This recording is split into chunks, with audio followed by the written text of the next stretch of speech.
Good morning, ma. Okay, good morning.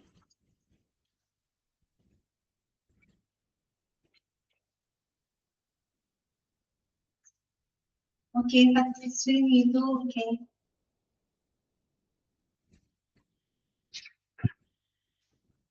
Okay, Sujit, good morning.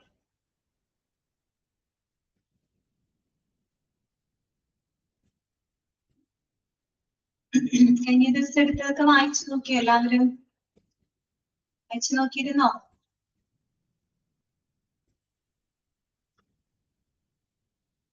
Okay, വായിച്ചു നോക്കി. Clear ആയോ? അത്രയും ഭാഗങ്ങളൊക്കെ ഓക്കെയാണ് എല്ലാവർക്കും? ഓക്കെ, ശരി.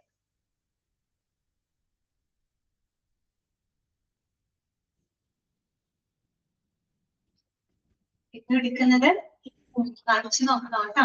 പ്രാവശ്യം വായിക്കണേ.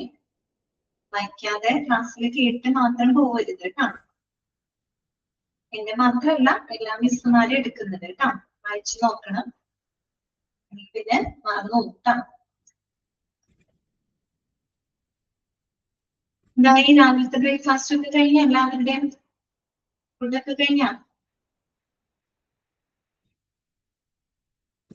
എന്താണ് കഴിച്ചു? ഓക്കെ. ആ, ഞാൻ കഴിച്ചിട്ടാണ് വന്നത്. ഒരു മിനിറ്റ് കേട്ടോ. ഹലോ, ആണോ? ശരി, ക്ലാസ്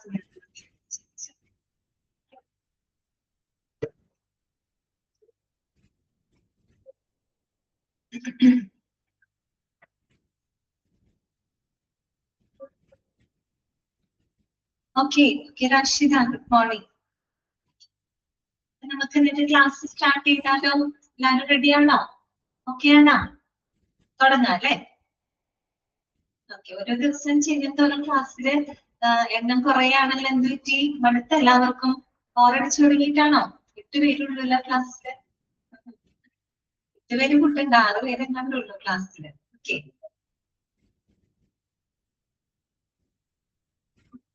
ഇങ്ങനെയാണോ എല്ലാ ക്ലാസ്സിലും? പി ജിയുടെ എല്ലാ ക്ലാസ്സിലും ഇപ്പൊ ഇങ്ങനെയാണോ? സ്ട്രെങ്ത് കുറയാറുണ്ടോ? അങ്ങനെയാണോ? ആണ്. ഓക്കെ, എല്ലാവർക്കും മടുത്തു തോന്നുന്നു അല്ലെ? ഓക്കെ, ശരി. നമുക്ക് ക്ലാസ്സിലോട്ട് കിടക്കാം. ഞാൻ ഓൾറെഡി കൊടുക്കാണ്.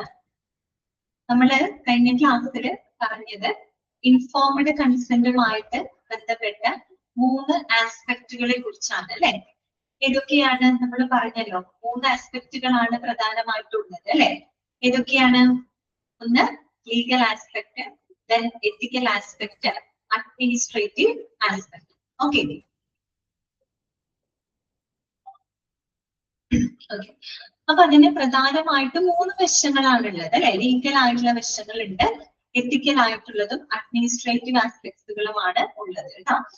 ഓക്കെ, അപ്പൊ നമ്മൾ പറഞ്ഞു ഈ 3 കാര്യങ്ങളും അല്ലെ പരസ്പരം എന്താണ്? കണക്റ്റഡ് ആണ് അല്ലെ? 3 കാര്യങ്ങളും പരസ്പരം ബന്ധപ്പെട്ട് കിടക്കുന്നുണ്ടെങ്കിലും അതിന്റെ സ്റ്റാൻഡേർഡുകൾ വ്യത്യാസമുണ്ട്. ആക്കെയാണ് ഇതുവരെ ഓർമ്മയുണ്ട് നമ്മൾ ലീഗൽ സ്റ്റാർട്ട് ചെയ്യുമ്പോൾ. ഓക്കെ, അപ്പൊ അതിന്റെ മാനദണ്ഡങ്ങൾക്ക് എന്തുണ്ട്? വ്യത്യാസം. അതുമായിട്ട് ബന്ധപ്പെട്ട വെൻ ഡയഗ്രാം നമ്മൾ കഴിഞ്ഞ ക്ലാസ്സിൽ പറഞ്ഞു. ഇനി നമ്മൾ ഓരോ ആസ്പെക്ടുകളെ ഡീറ്റെയിൽഡ് ആയിട്ട് മനസ്സിലാക്കണം. ഓക്കെ, അപ്പൊ അതിൽ നമ്മൾ ആദ്യം എടുത്തിട്ടുള്ളത് ലീഗൽ ആസ്പെക്ടുകളാണ് കേട്ടോ. കുറച്ച് ബുദ്ധിമുട്ടുണ്ട് മനസ്സിലാക്കാനായിട്ട്. വായിക്കുമ്പോൾ പെട്ടെന്ന് ക്ലിയർ ആവില്ല, പക്ഷെ കാര്യങ്ങൾ മനസ്സിലാക്കാം കേട്ടോ. ലീഗൽ ആസ്പെക്റ്റില് മെയിൻ ആയിട്ട് പറയുന്നത് നമ്മുടെ ഇൻഫോംഡ് കൺസെന്റുമായിട്ട് ബന്ധപ്പെട്ട ഒരു ചരിത്രപരമായിട്ടുള്ള മാറ്റങ്ങളാണ് അവിടെ കൊടുത്തിരിക്കുന്നത് കേട്ടോ. ഓക്കെ, അതായത് എന്തൊക്കെ ലീഗൽ ചേഞ്ചസുകളാണ്, നിയമപരമായിട്ട് എന്തൊക്കെ മാറ്റങ്ങളാണ് വന്നിട്ടുള്ളത് ഇക്കാലം അത്രയും. ഓക്കെ, അപ്പൊ അതിന്റെ ഒരു ഹിസ്റ്റോറിക്കൽ ആയിട്ടുള്ള ഒരു ചരിത്രപരമായിട്ടുള്ള മാറ്റങ്ങളാണ് നമ്മൾ അവിടെ പറഞ്ഞിരിക്കുന്നത് കേട്ടോ. ഓക്കെ, നിങ്ങൾക്കത് ജസ്റ്റ് ഒന്ന് റിവൈൻഡ് ചെയ്ത് തുടങ്ങാം. Although the concept of philosophical precepts, the modern legal precedent for simple consent was written in 1940, establishing a patient's right to determine what shall be done with his body. അല്ലെ? എന്താണ് പറയുന്നത്?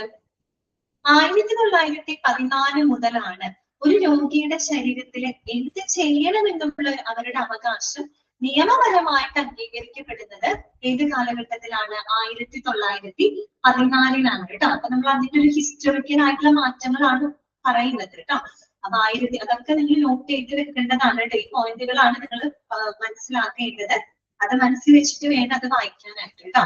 അപ്പൊ 1914 മുതലാണ് ഒരു രോഗിയുടെ ശരീരത്തിൽ എന്ത് ചെയ്യണം എന്നുള്ള അവരുടെ അവകാശം നിയമപരമായിട്ട് അംഗീകരിക്കപ്പെടുന്നത് 1914 അതിന് നമ്മള് സിമ്പിൾ കൺസെന്റ് എന്നാണ് പറയാ. സിമ്പിൾ കൺസെന്റ് കേട്ടോ. അപ്പൊ ഈ സിമ്പിൾ കൺസെന്റ് എന്ന് പറയുമ്പോൾ അത് പ്രധാനമായിട്ടും രോഗികളെ അനാവശ്യമായിട്ടുള്ള അവരുടെ ശാരീരിക ഇടപെടലുകളിൽ നിന്നും അവർക്ക് എന്ത് കൊടുക്കുന്നുണ്ട്? പ്രൊട്ടക്ഷൻ കൊടുക്കുന്നുണ്ട്. ഓക്കെ, അതായത് അവരുടെ സമ്മതമില്ലാതെ ഒന്നും തന്നെ ചെയ്യാൻ പാടില്ല. അവരുടെ ദേഹത്ത് സ്പർശിക്കാനോ ചികിത്സിക്കാനോ ഒന്നും പാടില്ല. അപ്പൊ ആ ഒരു സിമ്പിൾ കൺസെന്റ് അത് വന്നു കഴിഞ്ഞപ്പോ അത് രോഗിയെ അനാവശ്യമായിട്ടുള്ള ശാരീരികമായിട്ടുള്ള ഇടപെടലുകളിൽ നിന്നുള്ള ആ ഒരു സംരക്ഷണം അവർക്ക് ഉറപ്പ് നൽകി. ഓക്കെ, അതാണ് ആ ഒരു കാലഘട്ടത്തിൽ. പിന്നീട് 1950 ആയപ്പോ എന്ത് മാറ്റമാണ് വന്നിരിക്കുന്നത് നോക്കി. The further obligation for physicians to disclose details about the treatment in a process of informed consent did not emerge until the 1950s, when courts first required physicians to disclose the information customarily disclosed by the experienced clinicians. Practical example കൊടുത്തിട്ടുണ്ട്. The reasonable physician standard. അതൊന്ന് underline ചെയ്യാം കേട്ടോ. പിന്നീട് 1950 ആയപ്പോഴേക്കും okay, അതായത് ഒരു doctor ചികിത്സയെ കുറിച്ചുള്ള വിവരങ്ങള് രോഗിക്ക് വിശദീകരിച്ച് നൽകണമെന്നുള്ള ആ ഒരു നിയമത്തിലോട്ട് മാറി. ഓക്കെ, രാഷ്ട്രീയത എടുത്തതാണ്. അതായത് ഇന്ന് പറയാൻ പോകുന്ന കാര്യങ്ങള് ഇതിന്റെ തുടർച്ചയായിട്ടാണ് പറയുന്നത്. അതുകൊണ്ട് ഞാൻ ജസ്റ്റ് നിങ്ങളൊന്ന് ഓർമ്മിപ്പിക്കാൻ വേണ്ടിയിട്ടാണ് കേട്ടോ. ഇത് ഇമ്പോർട്ടന്റ് ആയിട്ടുള്ള ഭാഗങ്ങളാണ്. ഓക്കെ, അപ്പൊ 1950s ആയി കഴിഞ്ഞപ്പോ എന്തായി? ആ ഡോക്ടർ വിവരങ്ങൾ ഡിസ്ക്ലോസ് ചെയ്യണം എന്നുള്ള ആ ഒരു നിയമം നിലവിൽ വന്നു. അതും എങ്ങനെയാണ്? Reasonable physician standard. That means ഒരു സാധാരണ ഡോക്ടർ എന്തൊക്കെ വിവരങ്ങളാണോ ഒരു രോഗിക്ക് നൽകാനായിട്ട് ആഗ്രഹിക്കുന്നത് അത് മാത്രം നൽകിയാൽ മതി. എന്ന് വെച്ചാൽ അധികമായിട്ട് വിവരങ്ങൾ കൊടുക്കണം എന്നൊന്നുമില്ല. സാധാരണ നമ്മളൊരു ഡോക്ടറെ കാണാൻ പോകുമ്പോ അല്ലെ, ഇപ്പോഴത്തെ കാര്യമല്ല, കുറച്ച് പിന്നോട്ട് നിങ്ങളൊന്ന് ചിന്തിച്ചു കഴിഞ്ഞു കഴിഞ്ഞാല് നമ്മളിപ്പോ ഡോക്ടറെ കാണാൻ പോയി കഴിഞ്ഞാൽ നമ്മള് ഡോക്ടർ അസുഖം നോക്കും, എന്തൊക്കെ നമ്മളോട് ചോദിക്കും, ഇന്ന അസുഖമാണെന്ന് നമ്മളോട് പറയും അല്ലെ. പിന്നെ നമുക്ക് മരുന്നുകൾ എഴുതി തരും അല്ലെ. നമ്മൾ ആ മരുന്ന് പോയി വാങ്ങുന്നു, കഴിക്കും, അത്രയേ ഉള്ളൂ. കൂടുതൽ വലിയ കാര്യങ്ങൾ നമ്മളാരും ചോദിക്കാനും പോവാറില്ല.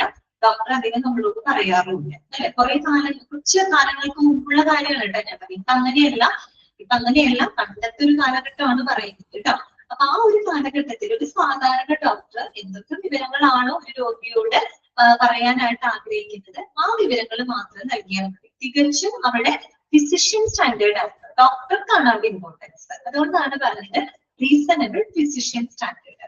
ഓക്കെ, ഡോക്ടർ എന്താണോ തീരുമാനിക്കുന്നത് എന്ത് പറയാനാണ് ആഗ്രഹിക്കുന്നത് അത് മാത്രം പറഞ്ഞാൽ മതി. ഓക്കെ, അവിടെ അധികമായിട്ട് വിവരങ്ങളൊന്നും നമ്മൾ അവിടെ കമ്മ്യൂണിക്കേറ്റ് ചെയ്യുന്നില്ല എന്നുള്ളതാണ് മനസ്സിലാക്കുന്നത്.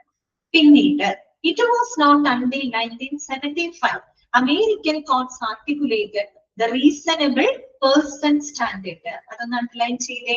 reasonable person standard, which required that the physicians disclose the information that a reasonable person would I want to know in a similar situation.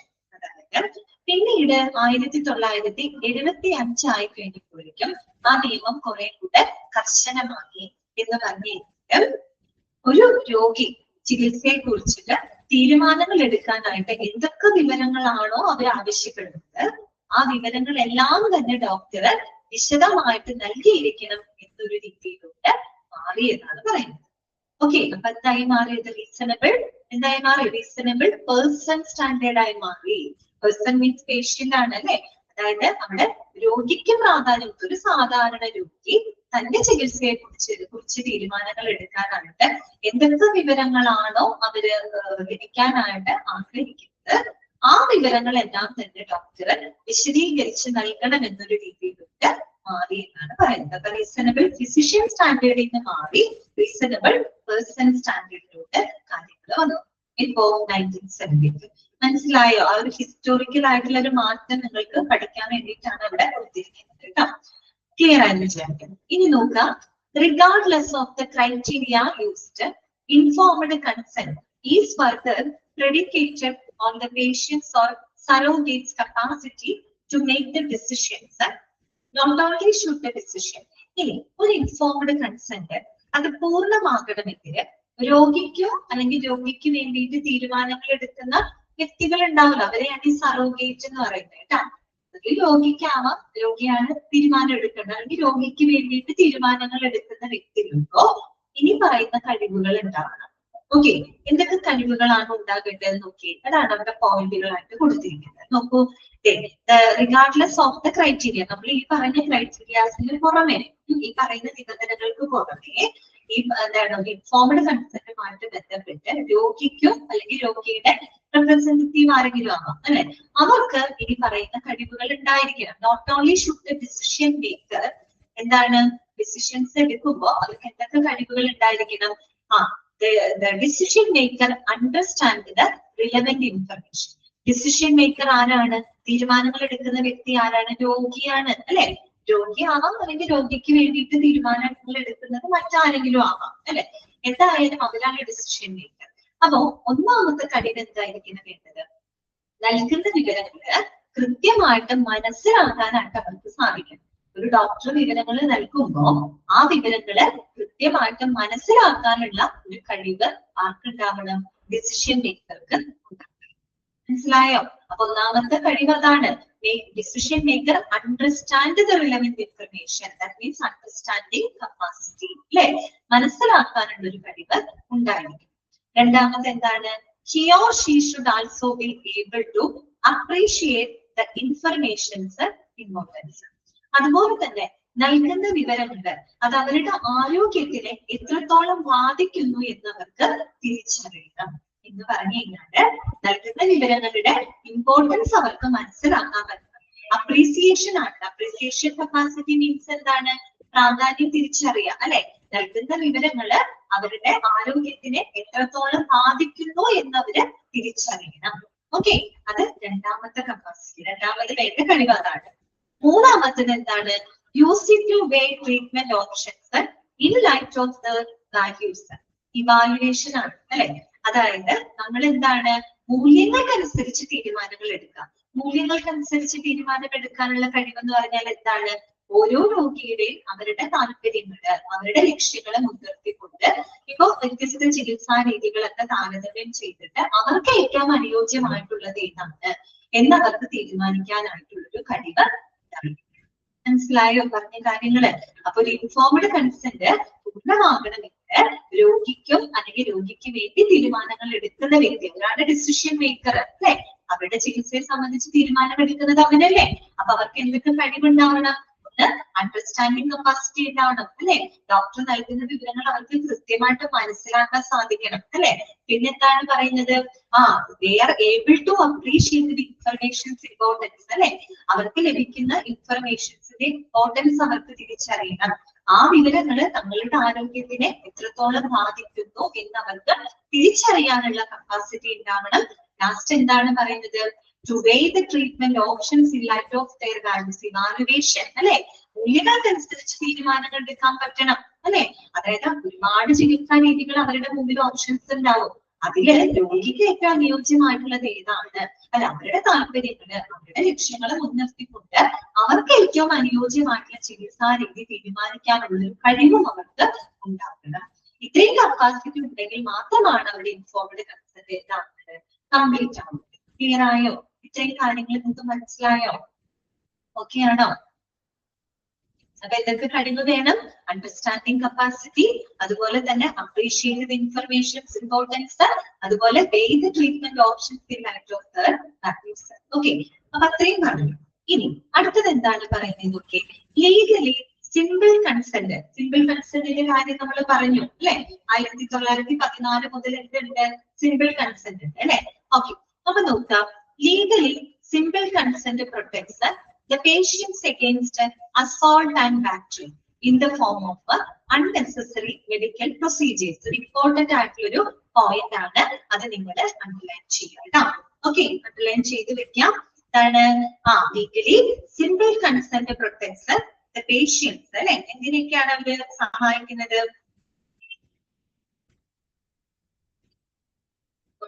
അതായത് നമ്മൾ നേരത്തെ പറഞ്ഞു, ഒരു സിമ്പിൾ കൺസെന്റ് എന്ന് പറയുന്നത് അത് രോഗിയുടെ അനാവശ്യമായിട്ടുള്ള ശാരീരിക ഇടപെടലുകളിൽ നിന്നും അവരെ സംരക്ഷിക്കുന്നു അല്ലെ. അസോൾട്ട് ആൻഡ് ബാറ്ററി അല്ലെ. അസോൾട്ട് ആൻഡ് ബാറ്ററി മീൻസ് എന്താണ്? അനാവശ്യമായിട്ടുള്ള ശാരീരിക ആക്രമണങ്ങളിൽ നിന്നും അവരെ സംരക്ഷിക്കും.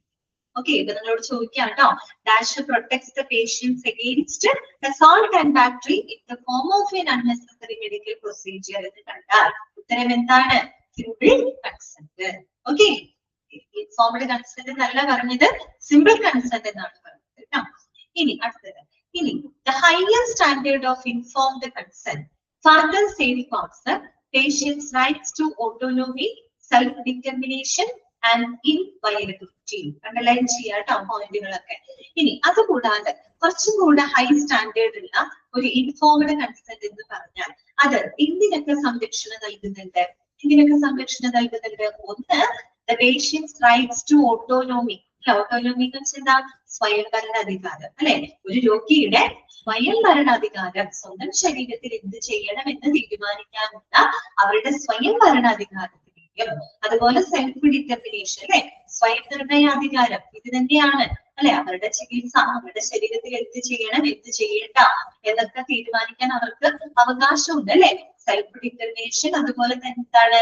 ഇൻവയലബിലിറ്റി അല്ലെ.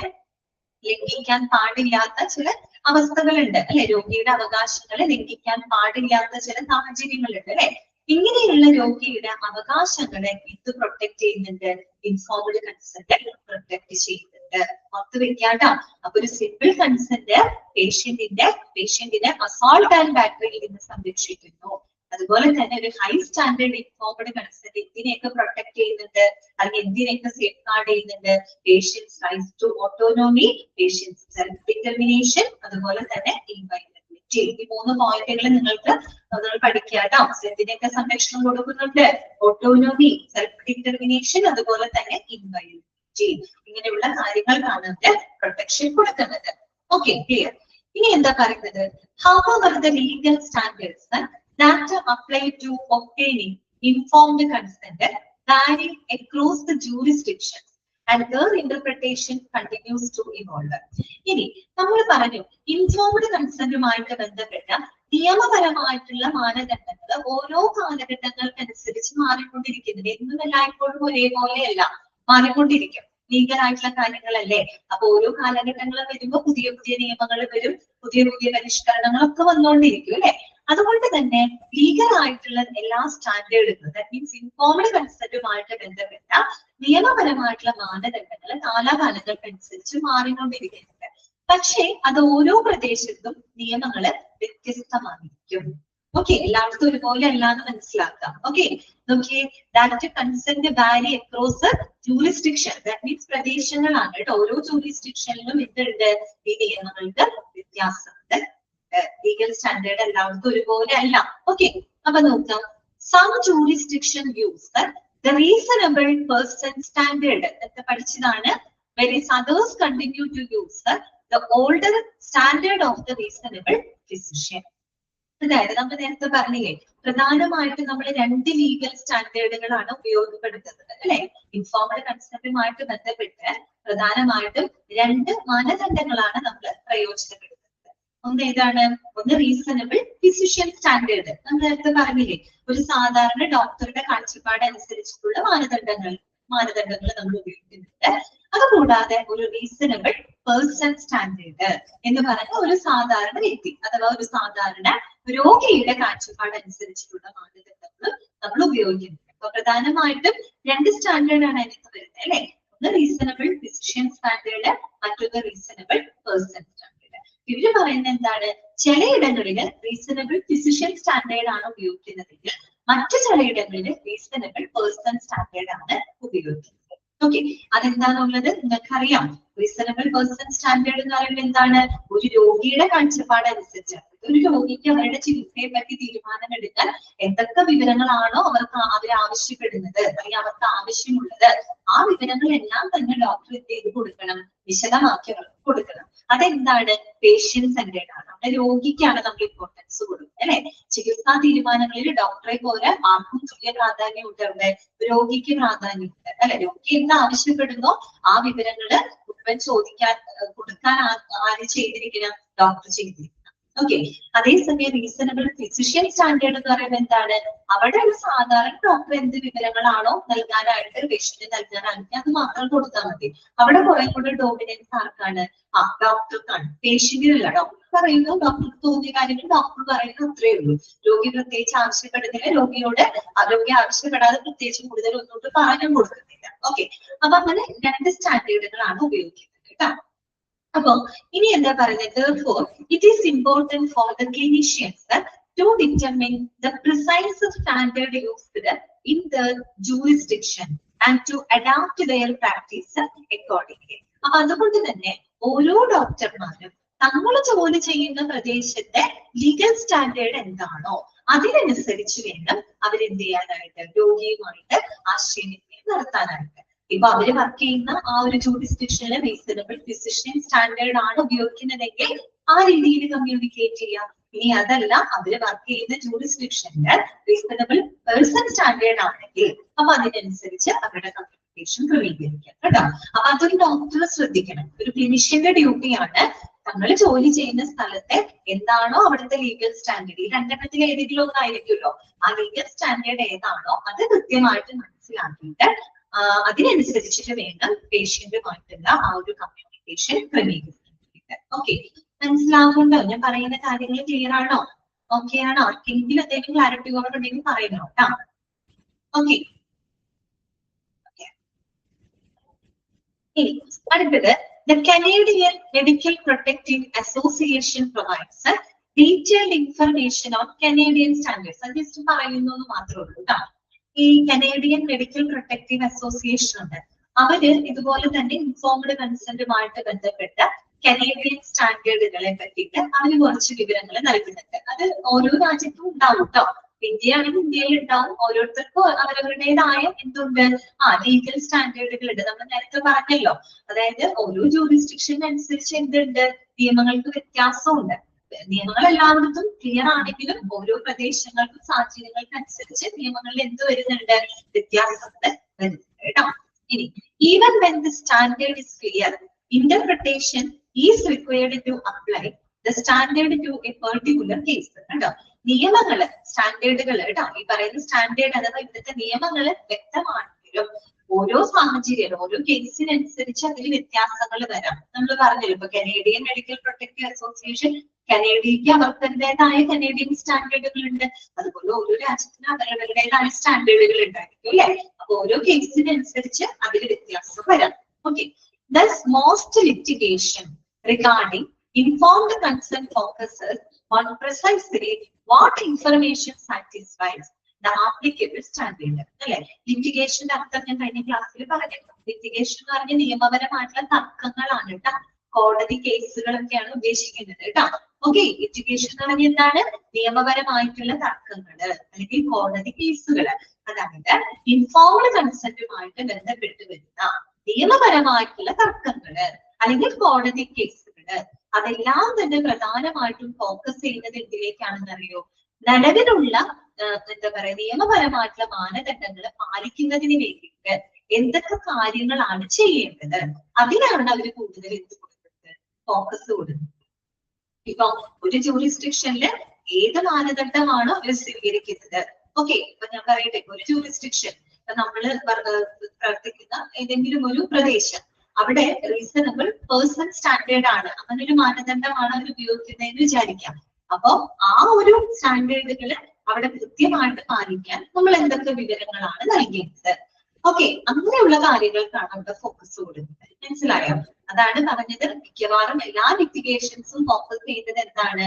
ഓരോ ജൂറിസ്ഡിക്ഷനിലെ നിയമവ്യവസ്ഥകള് അല്ലെങ്കിൽ നിയമപരമായിട്ടുള്ള മാനദണ്ഡങ്ങള് കൃത്യമായിട്ട് പാലിക്കാൻ ഇതൊക്കെ വിവരങ്ങൾ അവർക്ക് കൊടുക്കണം. അതിനാണ് അവർ എന്ത് കൊടുക്കുന്നത്? പ്രാധാന്യം കൊടുക്കുന്നത് കേട്ടോ. Fortunately in most cases legal interpretation is pragmatic. Evidence of a good faith effort to inform is usually found to be adequate. ശരിക്കും പറഞ്ഞാൽ മിക്ക നിയമ നടപടികളിലും ഒരു ഡോക്ടർ രോഗിക്ക് രോഗിക്ക് വിവരങ്ങൾ നൽകാനായിട്ട് ഒരു ഡോക്ടർ എത്രത്തോളം ശ്രമിച്ചു എന്നതിനാണ് കോടതി കൂടുതൽ എന്ത് കൊടുക്കുന്നത്, മുൻഗണന കൊടുക്കുന്നത് കേട്ടോ.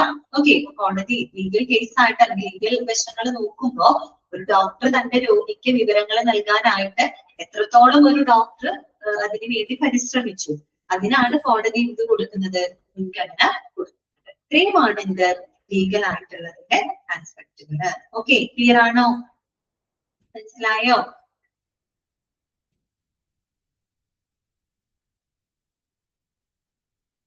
ഓക്കെ,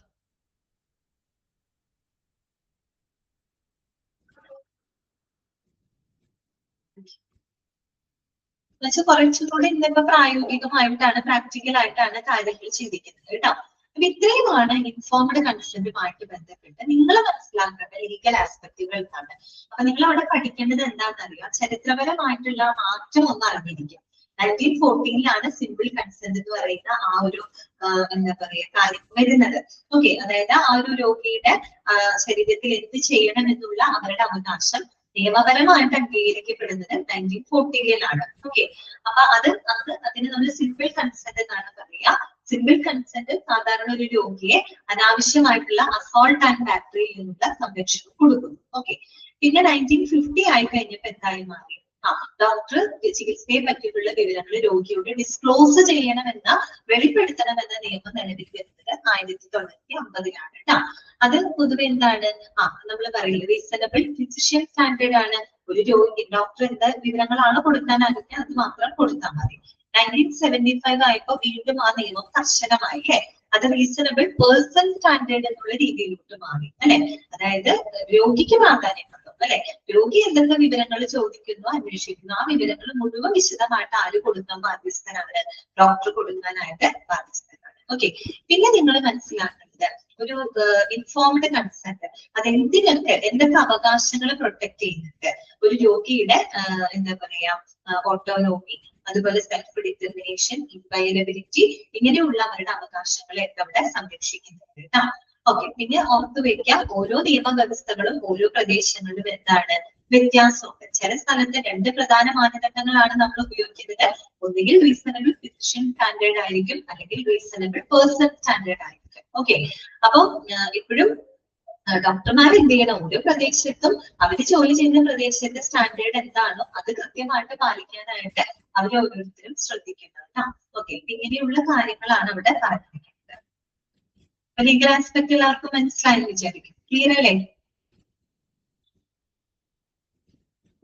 ഓക്കെ,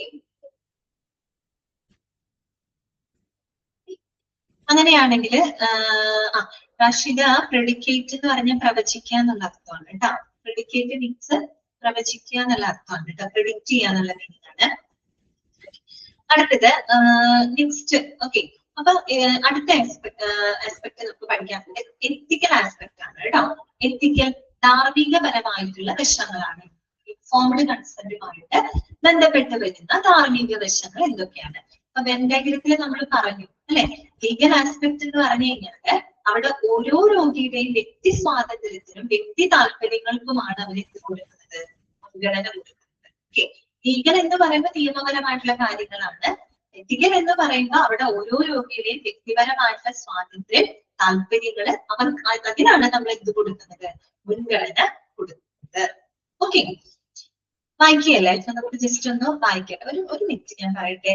ആ ലീഗൽ നമ്മൾ പഠിച്ചില്ലേ, അതൊന്നും നിങ്ങൾ വായിച്ചു നോക്കി, അതൊന്നും ജസ്റ്റ് വായിച്ചു നോക്കി, എന്നിട്ട് നമുക്ക് അടുത്തേക്ക് പോകാം. എല്ലാം കൂടെ കൺഫ്യൂഷൻ ആവും. ഓക്കെ, ജസ്റ്റ് ഒന്ന് വായിക്കട്ടോ, എന്നിട്ട് പറയാം.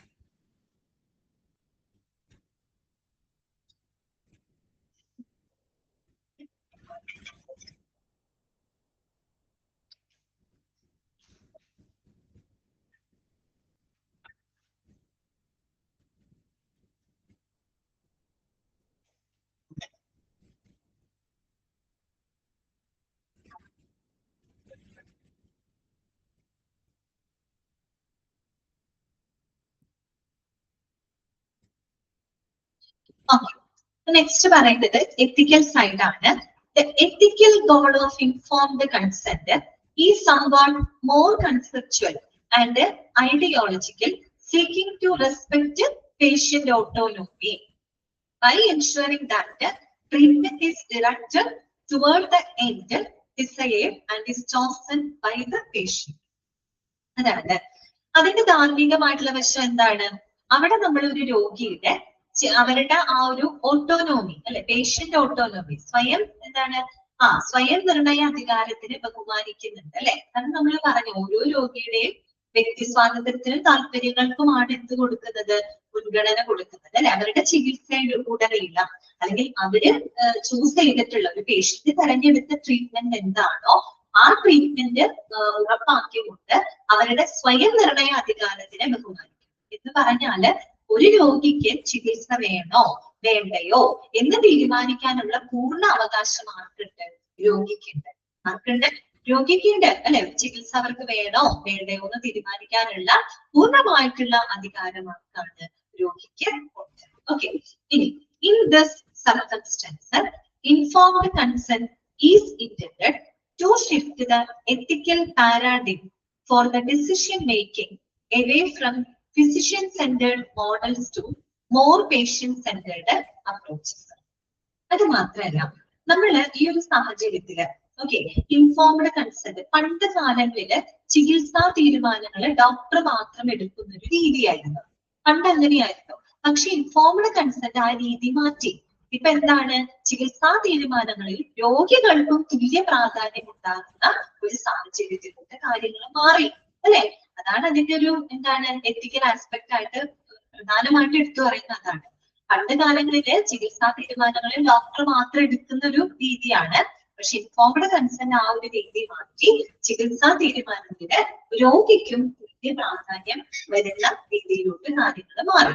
അതാണ് അവിടെ പറയുന്നത്. ഫിസിഷ്യൻ സെന്റേർഡ് മോഡൽസ് ഇങ്ങോട്ട് ഷിഫ്റ്റ് ആയി പേഷ്യന്റ് സെന്റേർഡ് അപ്രോച്ചസിലൂടെ കാര്യങ്ങൾ മാറും. പേഷ്യന്റിന് കൂടെ അവിടെ ഇമ്പോർട്ടൻസ് കൊടുക്കുന്ന രീതിയിലൂടെ കാര്യങ്ങൾ മാറും. Okay, the ethics literature regarding informed consent also emphasizes that it is not an event but a process that precedes the signing of the document and continues for as long as the choice remains significant. ഇനി മനസ്സിലാക്കേണ്ടത് ഇൻഫോർംഡ് consent process എന്ന് പറയുന്നത് അത് വെറും ഒരു event അല്ല. Event എന്താണെന്ന് വെച്ചൊരു നമ്മൾ പറയില്ലേ, ഇപ്പൊ ഒരു ഡോക്യുമെന്റിൽ സൈൻ ചെയ്യുന്ന ഒരു ഇവന്റ് അല്ല. പകരം എന്താണ്? അതൊരു പ്രോസസ് ആയിട്ടാണ് നമ്മൾ കൺസിഡർ ചെയ്യുന്നത്. ഡോക്യുമെന്റിൽ നമ്മൾ ഒപ്പിട്ട് കൊടുക്കുന്നു, അതാണ് ഇൻഫോർംഡ് കൺസെന്റ് എന്നുള്ള ആ ഒരു രീതിയിലല്ല നിങ്ങൾ മനസ്സിലാക്കുന്നത്. അതൊരു ഇവന്റ് അല്ല, അതൊരു സംഭവം അല്ല. പകരം എന്താണ്? അതൊരു പ്രോസസ് ആണെന്നാ പറയുന്നത്. പ്രോസസ് എന്ന് പറഞ്ഞു കഴിഞ്ഞാല് ഒരു ചികിത്സയെ പറ്റിയുള്ള ചർച്ചകൾ തുടങ്ങുന്നത് മുതൽ അത് അവസാനിക്കുന്നത് വരെയുള്ള ഒരു പ്രോസസ് ആണ് ഇത് ഇൻഫോർംഡ് കൺസെന്റ് പ്രോസസ് എന്ന് പറയുന്നത്. അല്ലാണ്ട് എന്തല്ല, വെറുതെ ഒരു ഡോക്യുമെന്റിൽ സൈൻ ചെയ്യുന്ന പോലെ ഒരു ഇവന്റ് അല്ല, അതൊരു പ്രോസസ് ആണ് കേട്ടോ. ഓക്കെ, അപ്പൊ നോക്കാം. Does the consent to undergo dialysis or continue with chemotherapy is continually re-evaluated? Bracket language change കേട്ടോ. അപ്പോ പ്രധാനമായിട്ടും നമ്മൾ ഈ ഡയാലിസിസ് അല്ലെങ്കിൽ കീമോതെറാപ്പി അങ്ങനെയൊക്കെയുള്ള നീണ്ട ട്രീറ്റ്മെന്റുകളൊക്കെ, ലോങ് ടേം ട്രീറ്റ്മെന്റുകളൊക്കെ എടുക്കുന്ന രോഗികളുണ്ടല്ലോ. അത്തരം രോഗികളുടെ സമ്മതം നമ്മൾ ഇടയ്ക്കിടെ എന്ത് ചെയ്യണം? റീ ഇവാലുവേറ്റ് ചെയ്യണം. ഓക്കെ, അവരുടെ സമ്മതം നമ്മൾ റീ ഇവാലുവേറ്റ് ചെയ്യണം. അവരുടെ സമ്മതത്തോട് കൂടിയിട്ടാണ് അത് ചെയ്യുന്നുണ്ടാവുക. പക്ഷെ ഇതെന്ന് പറയുമ്പോൾ ഒരു ഷോർട്ട് ടേം ട്രീറ്റ്മെന്റ് അല്ലല്ലോ. ഡയാലിസിസ് അല്ലെങ്കിൽ എന്താ കീമോതെറാപ്പി എന്നൊക്കെ പറഞ്ഞു കഴിഞ്ഞാല് അല്ലെ, ഒരു കുറച്ച് ലോങ് ടേം ആയിട്ടുള്ള ട്രീറ്റ്മെന്റ് ആണ്. അപ്പൊ അങ്ങനെയുള്ള ട്രീറ്റ്മെന്റ് ഒക്കെ എടുക്കുന്ന രോഗികളുടെ സമ്മതം നമ്മൾ എന്ത് ചെയ്യണം? ഇടയ്ക്കിടയ്ക്ക് നമ്മൾ പുനർമൂല്യനിർണ്ണയം നടത്തണം. കാര്യം എന്താണെന്നറിയോ? ആ ചികിത്സ തുടരണോ വേണ്ടയോ എന്ന് തീരുമാനിക്കാനുള്ള അവകാശം എല്ലായ്പ്പോഴും ഒരു രോഗിക്കുണ്ട്. കുറച്ച് നാള് ട്രീറ്റ്മെന്റ് എടുത്തിന് വേണ്ട അതിന് തോന്നുകയാണെങ്കിൽ അത് അവർക്കത് പറയാം. അത് അഡ്മിറ്റ് ചെയ്യാനുള്ള ആ ഒരു റെസ്പോൺസിബിലിറ്റി ഹോസ്പിറ്റലിന്റെ ഭാഗത്തുനിന്നുണ്ട്. ഓക്കെ, അത് എപ്പോ വേണമെങ്കിലും അവർക്ക് അതിനുള്ള അവകാശം കിട്ടാം. ഓക്കെ, അതാണ് അവിടെ പറഞ്ഞിരിക്കുന്നത്. The consent form should not be confused with the consent process. The form simply documents that the process has taken place. കേട്ടോ, ഒരിക്കലും കൺസെന്റ് ഫോം എന്ന് പറയുന്നതും കൺസെന്റ് പ്രോസസ്സും രണ്ടും രണ്ടാണ് കേട്ടോ. ഓക്കെ, കൺസെന്റ് ഫോം എന്ന് പറയുന്നതും കൺസെന്റ് പ്രോസസ് ആയിട്ട് കൺഫ്യൂസ്ഡ് ആവരുത്. കൺസെന്റ് പ്രോസസ് എന്ന് പറയുമ്പോൾ അതൊരു നീണ്ട പ്രോസസ് ആണ്. ഞാൻ പറഞ്ഞല്ലോ, അതൊരു ഇവന്റ് അല്ല, അല്ലെ? കൺസെന്റ് ഫോം എന്ന് പറയുന്നത് എന്താണ്? ഒരു ഫോമിൽ നമ്മൾ സൈൻ ചെയ്ത് കൊടുക്കും. കൺസെന്റ് ഫോം എന്ത് മാത്രമാണ് ശരിക്കും? ആ കൺസെന്റ് പ്രോസസ് നടന്നു എന്നതിനുള്ളൊരു തെളിവ്, അല്ലെ? തെളിവ് കൊടുക്കുന്ന ഒരു രേഖ മാത്രമാണ് എന്ത്? കൺസെന്റ്. മനസ്സിലായോ?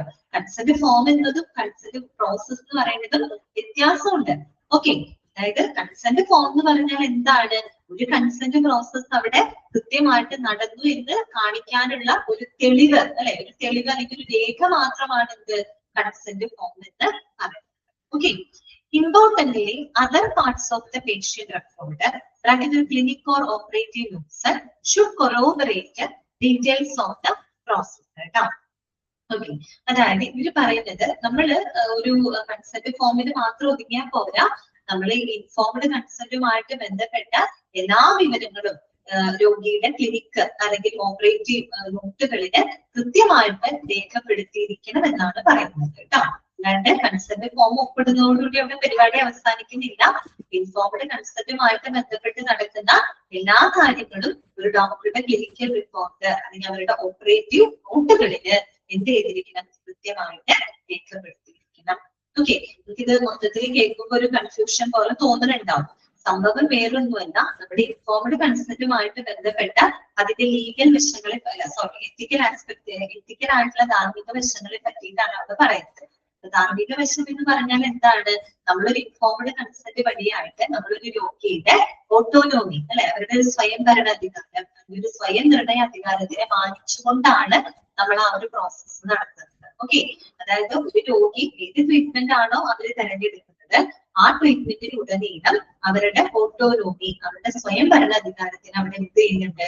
റെസ്പെക്ട് ചെയ്യുന്നുണ്ട്. ഓക്കെ, അതുപോലെ തന്നെ ഇൻഫോംഡ് കൺസെന്റ് എന്ന് പറയുന്നത് പണ്ടത്തെ ഫിസിഷ്യൻ സെന്റേർഡ് എന്നുള്ള കാഴ്ചപ്പാടിൽ നിന്നും ഒരു പേഷ്യന്റ് സെന്റേർഡ് എന്നുള്ള രീതിയിലൂടെ കാര്യങ്ങൾ മാറാനായിട്ട് ഇൻഫോംഡ് കൺസെന്റ് വളരെയധികം സഹായിച്ചിട്ടുണ്ട്.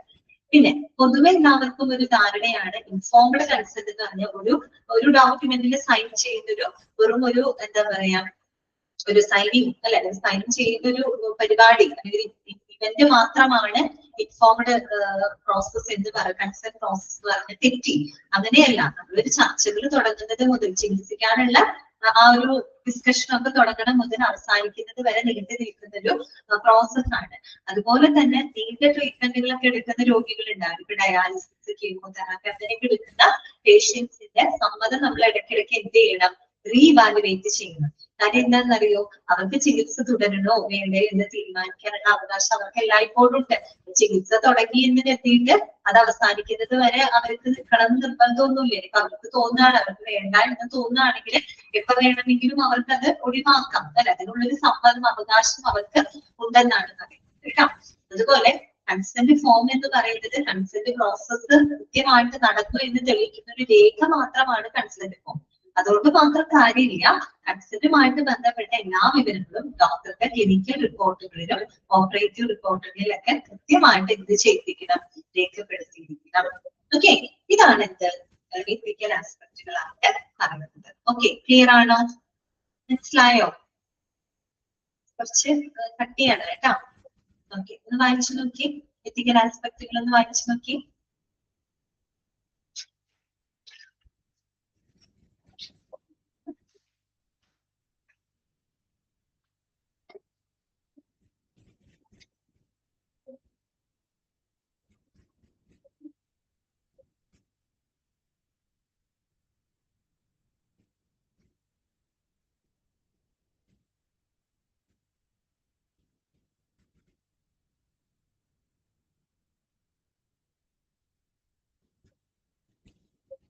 ഓക്കെ ആണോ?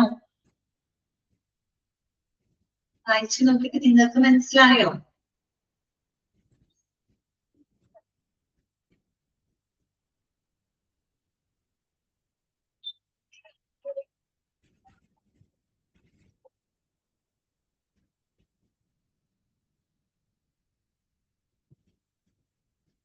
നെക്സ്റ്റ് നമുക്ക് മൂന്നാമത്തെ ആസ്പെക്ട് പഠിക്കാനുള്ളത് അഡ്മിനിസ്ട്രേറ്റീവ് ആണ് കേട്ടോ.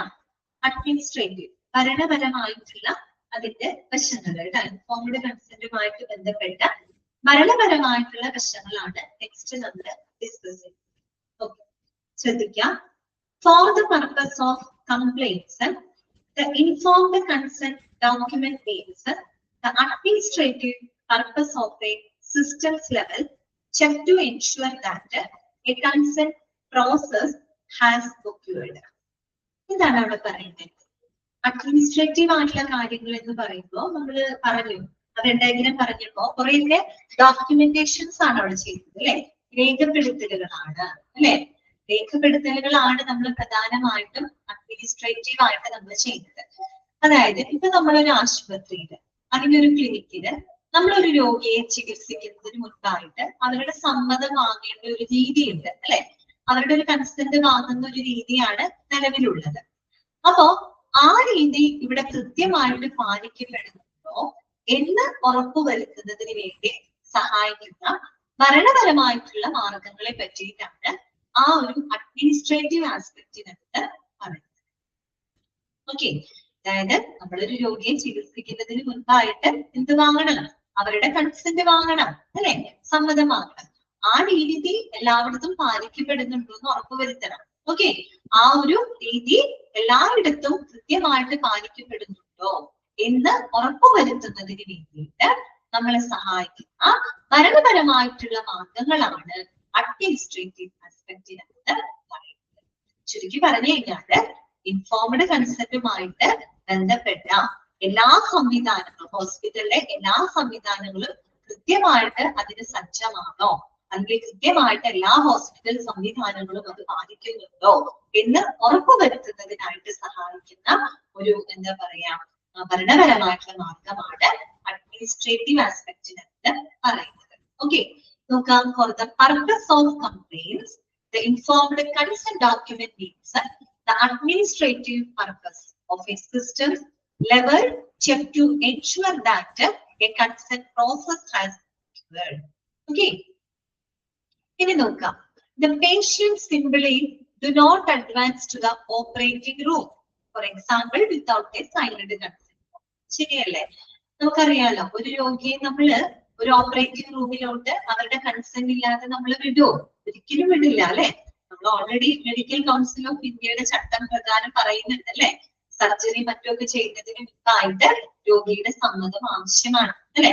അപ്പോ ഒരു രോഗിയുടെ സൈൻ ചെയ്തിട്ടുള്ള ഒരു കൺസെന്റ് ഫോം, സമ്മതപത്രം ഇല്ലാതെ ഒരിക്കലും നമ്മളൊരു പേഷ്യൻസിനെ ഇങ്ങോട്ടേക്ക് പറഞ്ഞു വിടാറില്ല. ഓപ്പറേറ്റിംഗ് റൂമിനകത്തേക്ക് നമ്മൾ പറഞ്ഞു അവരെ വിടാറില്ല അല്ലെ. ഓക്കെ, പക്ഷേ unfortunately, the pressures for efficient workflow may shift the focus of informed consent process from robust conversation to the basic requirement of getting a signature. പക്ഷേ ഇപ്പൊ ആ ഒരു സമ്മർദ്ദം കൂടുതലാകുന്നുണ്ട് അല്ലെ, ആ പ്രഷർ കൂടുതലാകുന്നുണ്ട്. ഈ ഒരു ഇൻഫോംഡ് കൺസെന്റ് എന്ന് പറയുന്നത് തികച്ചും ഒരു ചടങ്ങ്, നമ്മൾ പറയില്ല, ഒരു ചടങ്ങായിട്ട് ഒരു പേപ്പറിൽ ഒപ്പിട്ട് നൽകുന്ന ഒരു ചടങ്ങായിട്ട് മാത്രമാണ് അവിടെ മാറിയിരിക്കുകയാണ്. പക്ഷെ യഥാർത്ഥത്തില് ഇത് ഒരു ഒപ്പിടല മാത്രമാണോ? അല്ല, മറിച്ച് ഒരു ഡോക്ടറും രോഗിയും തമ്മിലുള്ള ഒരു അർത്ഥവത്തായിട്ടുള്ളൊരു കമ്മ്യൂണിക്കേഷൻ ആണെന്നാണ് പറയുന്നത്. ഓക്കെ, അപ്പൊ ഇപ്പോഴത്തെ ആ ഒരു പ്രഷറൊക്കെ കൂടി കഴിഞ്ഞപ്പോ എന്താണ് ഇൻഫോംഡ് കൺസെന്റ് എന്ന് പറഞ്ഞ ഒരു ഡോക്യുമെന്റിൽ ഒപ്പിട്ട് വാങ്ങുന്ന ഒരു ചടങ്ങ് വെറും ഒരു എന്താ പറയാ ഒരു പ്രൊസീജിയർ മാത്രമായിട്ട് മാറി ഇന്നത്തെ കാലത്ത്. പക്ഷെ അങ്ങനെയല്ലാതെ ഒരു ഇൻഫോംഡ് കൺസെന്റ് എന്ന് പറഞ്ഞാൽ അവിടെ ഒരു ഡോക്ടറും രോഗിയും തമ്മിൽ നടക്കുന്ന വളരെ എന്താ ജെന്യുവിൻ ആയിട്ടുള്ള ഒരു കമ്മ്യൂണിക്കേഷൻ ആയിട്ടാണ് ശരിക്കും നമ്മൾ അതിനെ കണക്കാക്കിയത്. ഓക്കെ, അതാണ് അവിടെ പറയുന്നത് കേട്ടോ. ഓക്കെ, ഓരോ കാലഘട്ടങ്ങൾ മാറുമ്പോൾ വരുന്ന മാറ്റങ്ങളാണ് കേട്ടോ. ഇനി അടുത്തത് എന്താണ്? Although legal and ethical debate persist, more stakeholders in the informed consent process agree on at least 4 basic elements for the discussions of informed consent. ഇനി പറയുന്നത് വളരെ ഇമ്പോർട്ടന്റ് ആയിട്ടുള്ള ഒരു പോയിന്റ് ആണ്. ഇൻഫോംഡ് കൺസെന്റുമായിട്ട് ബന്ധപ്പെട്ട് നിയമപരമായിട്ടും ധാർമ്മികമായിട്ടും പല വിധത്തിലുള്ള തർക്കങ്ങൾ നിലനിൽക്കുന്നുണ്ട്.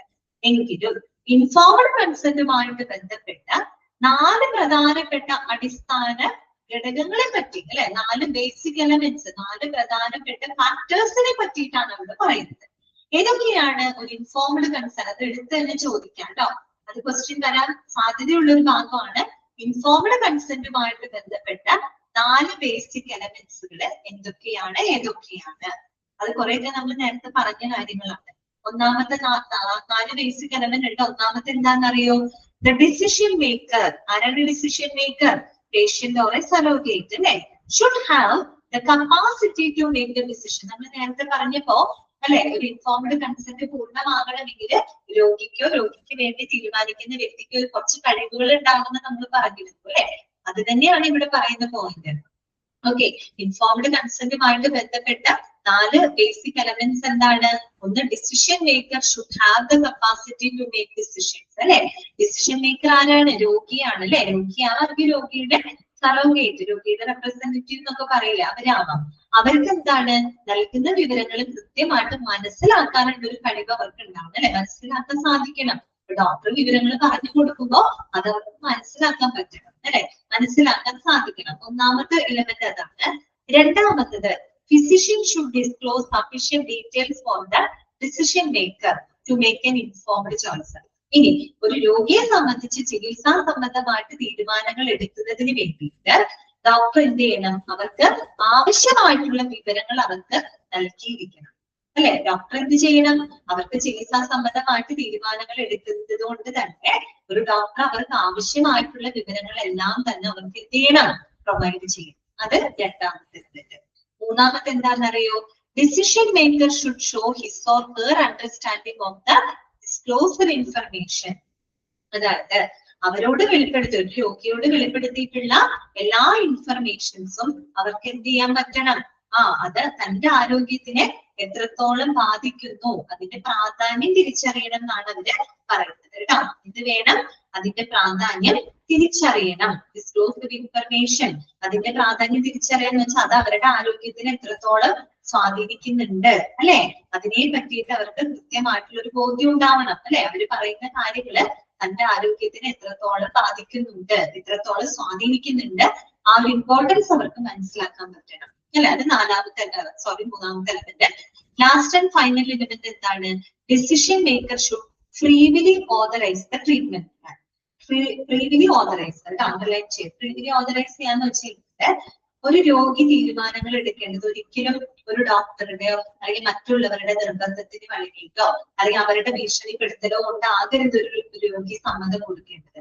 രോഗി വളരെ ഫ്രീ ആയിട്ട് ഓതറൈസ് ചെയ്യണം. എന്ന് വെച്ചാൽ ഫ്രീ ആയിട്ട് സമ്മതം അറിയിക്കാം എന്ന് പറഞ്ഞതിന്റെ അർത്ഥം എന്താണ്? ഒരിക്കലും ഒരു ഡോക്ടറെ നിർബന്ധിച്ചിട്ടോ അല്ലെങ്കിൽ അവര് മറ്റുള്ളവരെ ആരോഗ്യ ഭീഷണിപ്പെടുത്തിയത് കൊണ്ട് ആയിരിക്കരുത് ഒരു രോഗി സമ്മതം കൊടുക്കുന്നത്. പകരം എന്താണ്?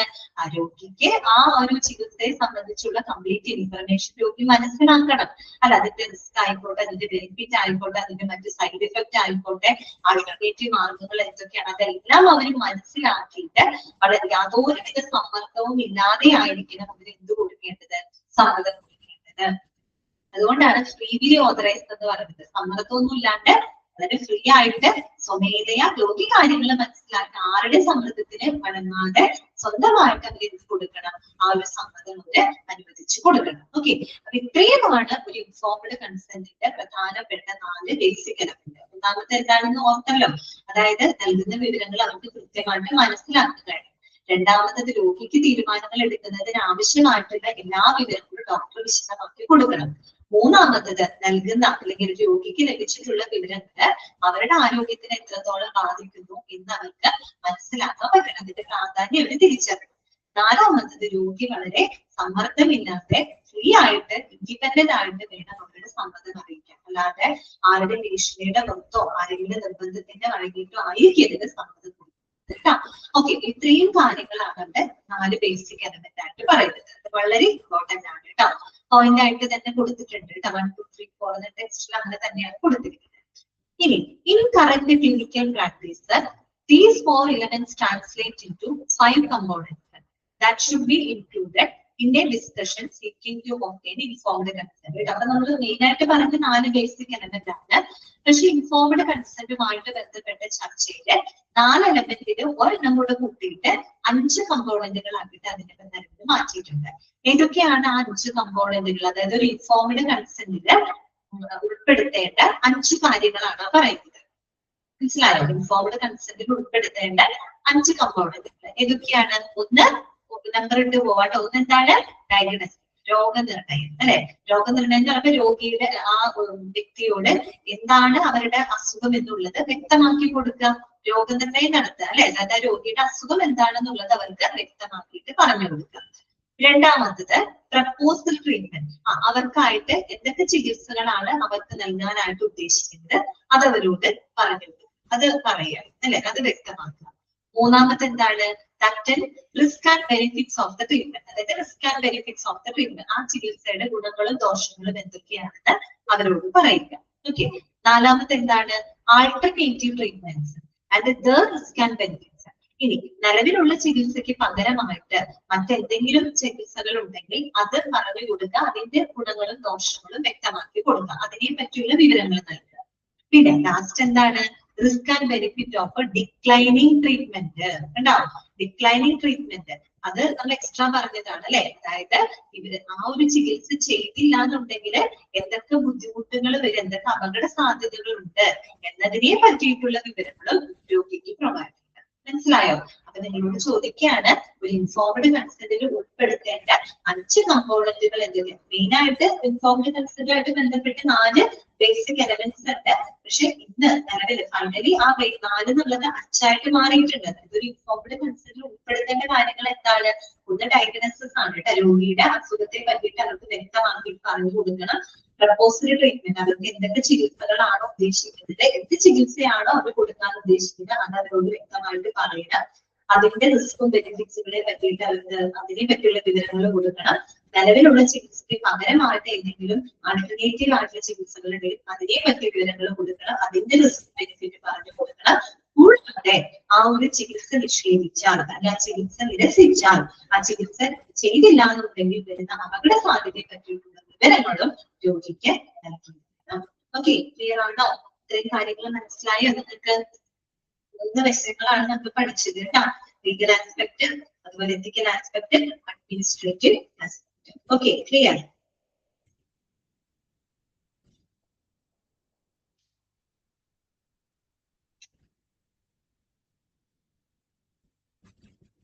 അടുത്തതാണ്, why is informed consent important in health care? എന്തുകൊണ്ടാണ് ആരോഗ്യ മേഖലയിൽ ഈ പറയുന്ന ഇൻഫോംഡ് കൺസെന്റിന്റെ പ്രാധാന്യം എന്താണ്? എന്തുകൊണ്ടാണ് ആരോഗ്യ മേഖലയിൽ ഇൻഫോംഡ് കൺസെന്റ് ഇത്രയേറെ പ്രാധാന്യം വരാനുള്ള റീസൺ എന്താണ്? ഓക്കെ, അപ്പൊ അതിനെ പറ്റിയിട്ടുള്ള കുറച്ച് കാര്യങ്ങൾ അവിടെ കൊടുത്തിട്ടുണ്ട്. അത് നമുക്ക് മനസ്സിലാക്കി പോകേണ്ട കാര്യങ്ങളേ ഉള്ളൂ കേട്ടോ. നോക്കാം, informed consent creates the trust, underline ചെയ്യാം കേട്ടോ, between the doctor and patient by ensuring good understanding അല്ലെ. ഇൻഫോംഡ് കൺസെന്റിന് ആരോഗ്യ മേഖലയിൽ എന്താണ് പ്രാധാന്യം എന്ന് ചോദിച്ചാൽ ഒന്നാമത്തെ എന്താണ്?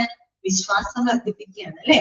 എന്താണ്? വിശ്വാസം വർദ്ധിപ്പിക്കുകയാണ്. അതായത് ഡോക്ടറിനും പേഷ്യന്റിനും ഇടയിലുള്ള ആ ഒരു വിശ്വാസം വർദ്ധിപ്പിക്കുകയാണ്. കാര്യം എന്താണ്? രോഗി അവരുടെ അസുഖത്തെ പറ്റിയും ചികിത്സയെ പറ്റിയിട്ടുള്ള വിവരങ്ങൾ ഡോക്ടറോട് ചോദിക്കുന്നു, ഡോക്ടർ അതിനെ പറ്റി കംപ്ലീറ്റ് വിശദമായിട്ട് ഇൻഫർമേഷൻസ് കൊടുക്കുന്നു. അവർക്കിടയിൽ ഒരു തുറന്ന സംസാരമാണ് അല്ലെ. അവർക്കിടയിൽ എന്താണ്?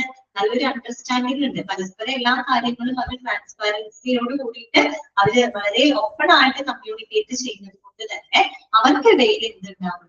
ഒരു വിശ്വാസം വളർത്തിയെടുക്കാനായിട്ട് അത് സഹായിക്കും അല്ലെ. കണ്ടോ? It also reduces the risk for both patient and doctor. അത് രോഗിക്കും ഡോക്ടർക്കും ഉള്ള അപകട സാധ്യത കുറയ്ക്കും. കാര്യം എന്താണ്? ഡോക്ടർ എല്ലാ വിവരങ്ങളും രോഗിയോട് പറയും അല്ലെ. ഒരു ചികിത്സയുടെ ഗുണോ ദോഷോ സൈഡ് ഇഫക്ട് എല്ലാ കാര്യങ്ങളും ഡോക്ടർ വിശദമാക്കി കൊടുക്കും. രോഗിയുടെ ആവശ്യപ്പെടുകയും ചെയ്യും, ഡോക്ടർ അത് പറഞ്ഞു കൊടുക്കും.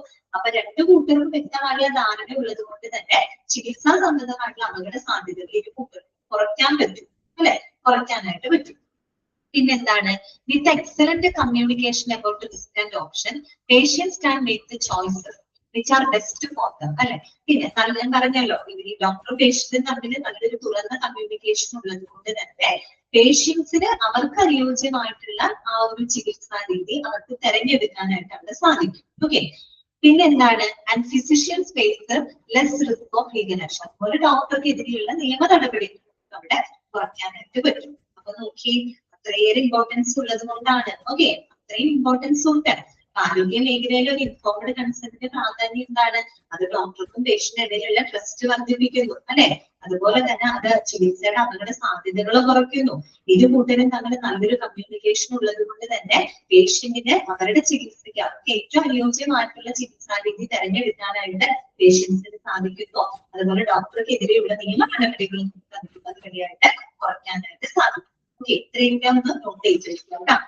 ഇനി എന്താണ്? No one can guarantee positive outcomes in healthcare settings, but informed consent at least ensures that patients understand the risks they undertake with the treatment. Underline ചെയ്യാം കേട്ടോ.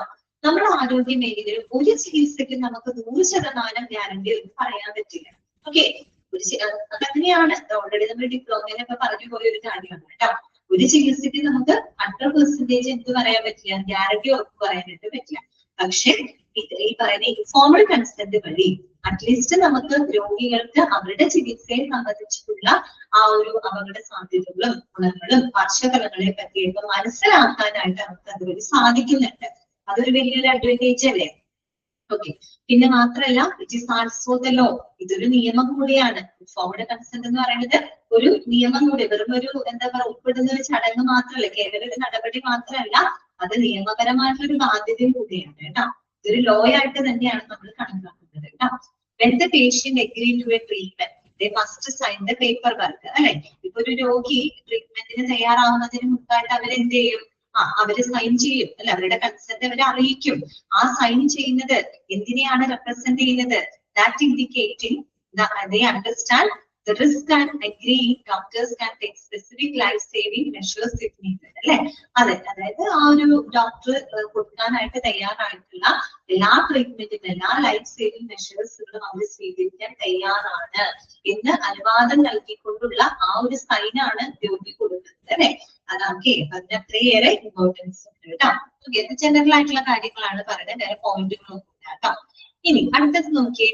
To work effectively, informed consent must allow the patients to make the decisions suitable for them. ഇനി ഒരു ഇൻഫോർമഡ് consent ഫലപ്രദമാകണമെങ്കിൽ രോഗികൾക്ക് തീരുമാനിക്കാനുള്ള അവർക്ക് അനുയോജ്യമായിട്ടുള്ള തീരുമാനങ്ങൾ എടുക്കാനായിട്ട് അവരെ അനുവദിക്കണം. ഒന്നാമത്തെ കാര്യം അതാണ്. ഓക്കെ, ഇൻഫോർമഡ് കൺസെന്റ് ഫലപ്രദമാവണമെങ്കിൽ, ഇഫക്റ്റീവ് ആവണമെങ്കിൽ രോഗികൾക്ക് എന്താണ് അവർക്ക് തീരുമാനിക്കാനുള്ള അനുവാദം അവർക്ക് കൊടുക്കണം. ഓക്കെ, അനുവാദം കൊടുക്കാന്ന് പറഞ്ഞാൽ എന്താണ് ഉദ്ദേശിക്കുന്നത്? നമ്മൾ പഠിച്ചതാണ് അല്ലെ. This means medical professionals must offer enough information to patients അല്ലെ, to enable them to make a choice.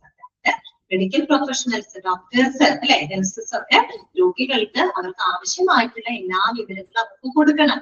അവർക്കൊരു തീരുമാനം എടുക്കാൻ, അല്ലെങ്കിൽ അവരുടെ ചോയ്സ് അല്ലെ, അവരുടെ തീരുമാനം എടുക്കാനായിട്ട് അവരെ സഹായിക്കുന്ന തരത്തില് എല്ലാ വിവരങ്ങളും അവർക്ക് എന്ത് ചെയ്യണം? പ്രൊവൈഡ് ചെയ്യണം അല്ലെ. പിന്നെയോ and provide enough time where possible. അതുപോലെ അവർക്ക് തീരുമാനിക്കാനായിട്ട് ധാരാളം സമയം അവർക്ക് കൊടുക്കണം അല്ലെ, ധാരാളം സമയം അവർക്ക് കൊടുക്കണം.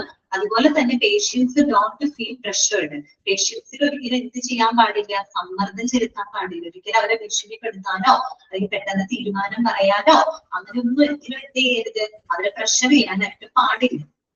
ഓക്കെ, അതാണ് അവിടെ ഉദ്ദേശിക്കുന്നത് കേട്ടോ. ഇനി pain medication and some medical conditions can affect the judgement and understanding. അതൊരു പ്രധാനപ്പെട്ട പോയിന്റ് ആണ് കേട്ടോ.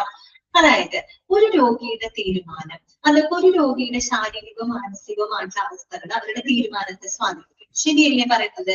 നമ്മുടെ രോഗിയുടേത് മാത്രമല്ല, നമ്മുടെ സാധാരണ വ്യക്തികളുടെ കാര്യം തന്നെ എടുത്താൽ മതി അല്ലെ. നമ്മളൊരു തീരുമാനത്തിൽ നമുക്ക് ശാരീരികമായിട്ട് ബുദ്ധിമുട്ടുകളുണ്ട്, മാനസികമായിട്ട് ബുദ്ധിമുട്ടുകളുണ്ട്. നമ്മൾ എടുക്കുന്ന തീരുമാനങ്ങളെ തീർച്ചയായിട്ടും അത് ബാധിക്കും, ഉറപ്പായിട്ട് അത് ബാധിക്കും. അതിപ്പോ രോഗിയല്ല, ഏതൊരു വ്യക്തികളുടെ കാര്യം അങ്ങനെ തന്നെയാണ് അല്ലെ. അതുകൊണ്ടാണ് നമ്മളെപ്പോഴും സൗണ്ട് ഹെൽത്ത്, സൗണ്ട് മൈൻഡ് ഒക്കെ ഉണ്ടാവുന്നത് പറയാനുള്ള റീസൺ എന്താണ്? സോ അങ്ങനെയുള്ള ഒരു കാര്യമാണ് എനിക്ക് പറഞ്ഞത്. പെയിൻ, വേദന, അല്ലെങ്കിൽ ഈ പറയുന്ന എന്താ പറയുക മരുന്നുകളുടെ സ്വാധീനം, അല്ലെങ്കിൽ അവരുടെ മെഡിക്കൽ കണ്ടീഷൻസ്, അതൊക്കെ ഒരു വ്യക്തിയുടെ തീരുമാനത്തിന് സ്വാധീനിക്കുന്നുണ്ട് അല്ലെ, തീരുമാനങ്ങളെ ബാധിക്കുന്നുണ്ട്. So the doctors must consider these factors when seeking consent from the patient. അതുകൊണ്ട് തന്നെ ഡോക്ടേഴ്സ് പേഷ്യന്റിൽ നിന്നും കൺസെന്റ് വാങ്ങുന്നതിന് മുമ്പായിട്ട് ഈ പറയുന്ന കാര്യങ്ങൾ അവർ പരിഗണിക്കും. ഓക്കെ, അത് നമ്മുടെ ഒരു ഡോക്ടറുടെ മനസ്സിൽ ഉണ്ടാവണം. കാര്യം പെയിൻ അല്ലെങ്കിൽ മെഡിക്കേഷൻ കണ്ടീഷൻസ്, മെഡിക്കൽ കണ്ടീഷൻസ് ഒക്കെ അവരുടെ തീരുമാനങ്ങളെ എഫക്ട് ചെയ്യുന്നു എന്നുള്ളൊരു ബോധം ആർക്കുണ്ടാവണം, ഡോക്ടേഴ്സിന് ഉണ്ടാവണം. അപ്പൊ അതും കൂടെ കൺസിഡർ ചെയ്തിട്ട് വേണം ഒരു ഡോക്ടർ രോഗിയിൽ നിന്ന് സമ്മതം വാങ്ങാനായിട്ട്. ഓക്കെ, ഇത്രയും മനസ്സിലായല്ലോ? ഇത്രയും പറഞ്ഞത് ഇൻഫോംഡ് കൺസെന്റും അതുമായിട്ട് എന്താണ് ഇൻഫോംഡ് കൺസെന്റ്, എന്താണ് സിമ്പിൾ കൺസെന്റ്, അതിന്റെ ലീഗൽ ആസ്പെക്ട്, എത്തിക്കൽ ആസ്പെക്ട്, അഡ്മിനിസ്ട്രേറ്റീവ് ആസ്പെക്ട്, പിന്നെ അതിന്റെ ഇമ്പോർട്ടൻസ് കേട്ടോ.